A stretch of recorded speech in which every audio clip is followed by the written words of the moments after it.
Maharashtra today 24 news सत्य परिस्थितीचा सविस्तर आढावा।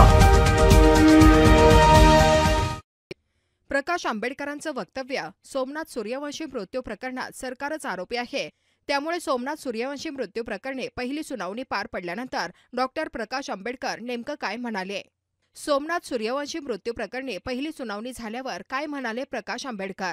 पोलीस कोठडीत संशयास्पदरित्या मृत्यू झालेल्या सोमनाथ सूर्यवंशी प्रकरणाची पहिली सुनावणी मंगळवारी मुंबई उच्च न्यायालयाच्या औरंगाबाद खंडपीठात पार पडली।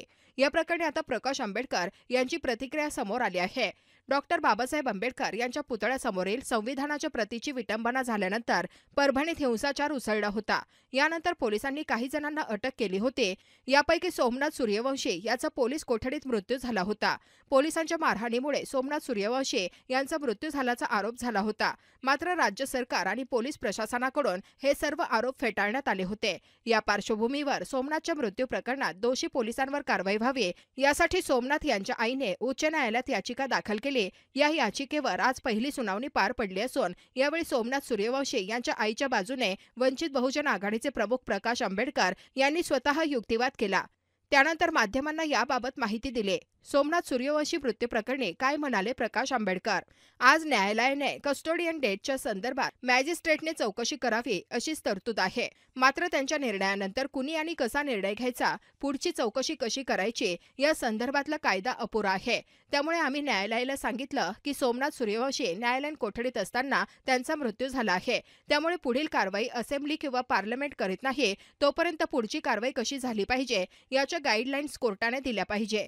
या प्रकरणी पुढील सुनावणी 29 एप्रिल रोजी होणार आहे। या प्रकरणात आम्ही विशेष तपास समिती नेमावी अशी ही मागणी केली आहे। ही SIT सरकार नाही तर न्यायालय नेमेल, कोर्टाच्या अंतर्गतच ही समिती असेल। ही मागणी मान्य होईल का हे पाहणं आता महत्त्वाचं ठरेल। सरकारबाबत त्यांनी नोटीस काढली आहे असं प्रकाश आंबेडकर यांनी सांगितलं। महाराष्ट्र टुडे मराठीसाठी ब्युरो रिपोर्ट देव राजळे, छत्रपती संभाजीनगर।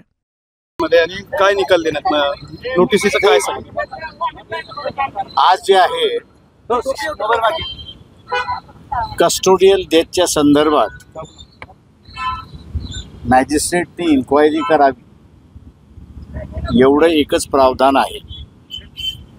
पण मॅजिस्ट्रेटच्या इन्क्वायरी नंतर कोणी निर्णय घ्यायचा, कसा निर्णय घ्यायचा, त्याची पुढची इन्क्वायरी कशी करायची या संदर्भात कायदा अपुरा आहे।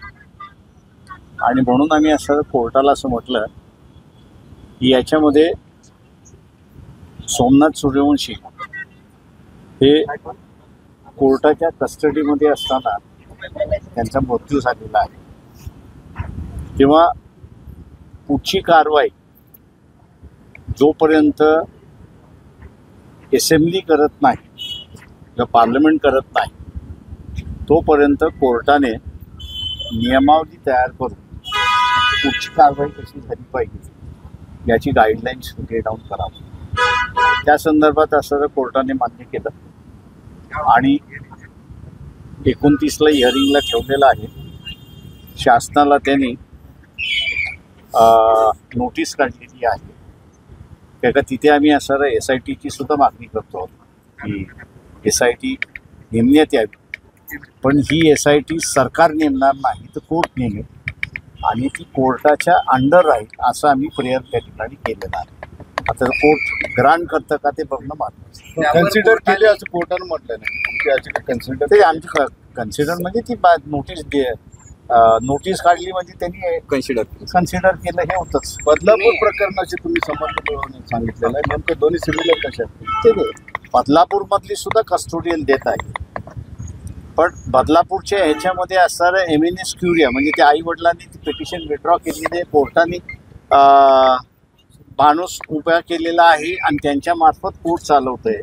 त्याच्यामुळे तिथे काही कमतरता आहे।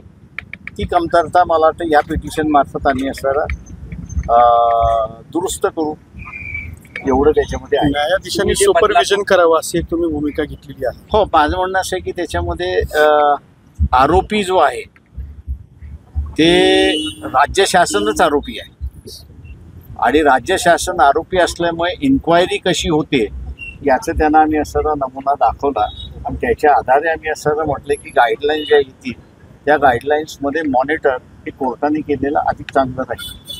तर कोर्ट म्हटलं की आपण पुढच्या वेळेस ते कन्सिडर करू. तुम्ही प्रतिवादी कुणाकुणाला केलं यामध्ये सर? यामध्ये प्रतिवादी मी फक्त असताना स्टेटला केलेला आहे आणि कोर्टाकडे आम्ही न्याय मागण्यासाठी आहे. कस्टोडियल डेथमध्ये खरंच आता ज्युडिशरीने विचार करणं गरजेचं आहे. बरेच मुली आहेत तपासाला.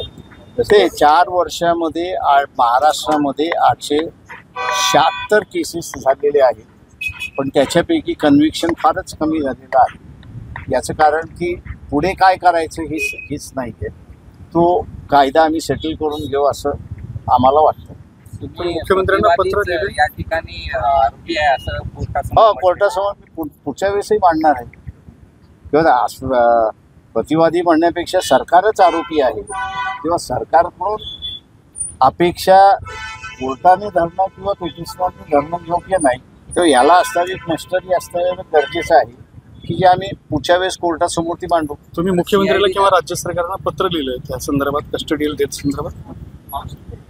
माझी असताना देवेंद्र फडणवीस यांची भेट झाली होती या संदर्भातला, आणि तेव्हा मी त्यांना म्हणालो होतो की तुम्हाला कायदा जो आहे तो कायदा पूर्ण करावा लागेल, आणि तो कायदा जोपर्यंत तुम्ही पूर्ण करत नाही तोपर्यंत या कस्टोडियल डेथची इन्क्वायरी होणार नाही अशी परिस्थिती. तुम्ही एक मुद्दा मांडला त्या ठिकाणी. कस्टोडियल डेथचा रिपोर्ट हा चीफ जस्टिसला दिला गेला पाहिजे. हो, याचं कारण चीफ सेक्रेटरीला दिला गेला. ही मोठी चूक आहे सरकारची नाही, मला तर मॅजिस्ट्रेट गाईडलाईन नसल्यामुळे चूक कोणाची हे सांगताच येत नाही. त्याच्यामुळे असणारा मॅजिस्ट्रेटने असणारा जे आहे तो रिपोर्ट जो आहे तो रिपोर्ट त्यांनी चीफ सेक्रेटरीकडे पाठवला. तो चीफ जस्टिसकडे जायला पाहिजे. तो हायकोर्टाच्या चीफ जस्टिसकडे गेला पाहिजे किंवा सुप्रीम कोर्टाच्या चीफ जस्टिसकडे गेला पाहिजे, म्हणजे त्याला डायरेक्शन. हे डायरेक्शन तुमच्या केसमध्ये रेज म्हणजे आता आमच्या रेस फायनल होईल त्याच्यावरती सध्या. या सगळ्या चालेल, थँक्यू. CID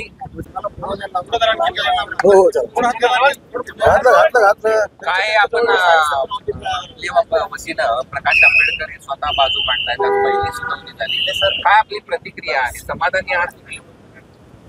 साहेबांच्या बोलण्यावर समाधानी आहे. सरकारच्या बोलण्यावर समाधानी नाही, आणि कोर्ट जे निर्णय देईल ते त्याच्यावरती समाधान. कारण कोर्टाने तुमची याचिका दाखल करून घेतली हा चांगला विषय. साहेबांनी जे निर्णय घेतल्यात, वकील साहेबांनी घेतल्यात, जज साहेबांनी त्या निर्णयाला मी समाधान.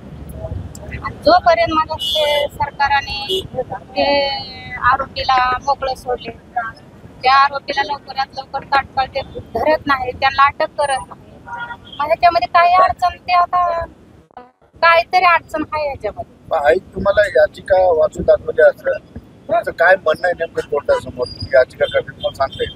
माझं म्हणणं आहे, जे आरोपी आहेत, सोमनाथला मारलेले आहेत आरोपी, त्यांच्यावरती मनोवधाचा गुन्हा दाखल करावा, त्यांना कठोरात कठोर शिक्षा द्यावा, त्यांच्यावरती 302चा गुन्हा दाखल करण्यात यावा. आणि जे कोर्ट निर्णय घेईल तोच ठरेल. आणि मी कोर्टाच्याच निर्णयावर आणि वकील साहेबाच्या आणि प्रकाश साहेब आंबेडकर साहेबांनी हे जे निर्णय घेतात त्याच्यावरच मी समाधान. आभार मानतात ते स्वतः उभा राहिले त्याबद्दल? हो, मी आभारी मानते साहेबांचे, आंबेडकर साहेबांचे आभारी आहे. आजच महाराष्ट्र टुडे 24 न्यूजला सबस्क्राईब करा आणि सत्य परिस्थितीचा सविस्तर आढावा पहा.